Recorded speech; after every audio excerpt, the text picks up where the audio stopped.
La Fiscalia em demana 25 anys de presó com a principal responsable de l'1 d'octubre, tal i com va fer a l'inici del judici.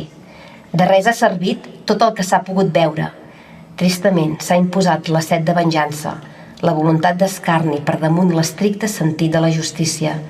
Vaig poder parlar amb l'Oriol i bueno, el que vam acabar dient doncs és això, diu, no ha servit de res, és que no ha servit de res, tants dies, tant cansament, tant estar allà, tant...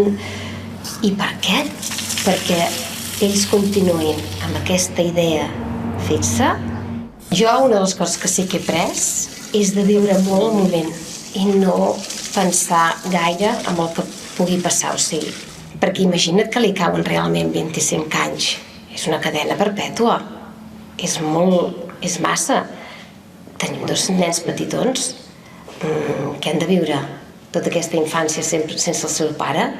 És tot molt trist perquè trobes a faltar molt a l'Oriol, però després alhora te n'adones d'aquesta solidaritat. No, i ha sigut una mica màgic, el fet aquest de que rebíem una carta i que era una carta amb un conte del pare i sobretot en Lluc, perquè la Joana és una mica més petita, doncs les coses de la ciència doncs, li agraden força, no?